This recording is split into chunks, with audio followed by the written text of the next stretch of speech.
بسم الله الرحمن الرحيم والتين والزيتون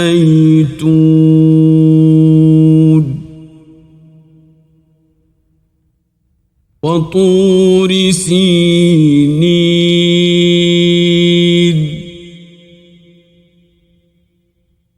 وهذا البلد الأمين لقد خلقنا الإنسان في أحسن تقويم ثم رددناه أسفل سافلين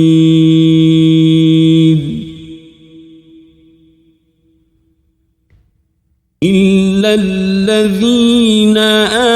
آمنوا وعملوا الصالحات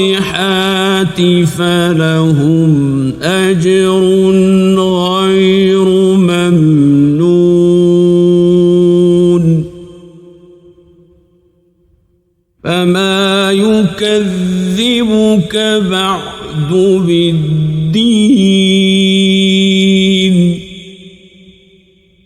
أليس الله بأحكم الحاكمين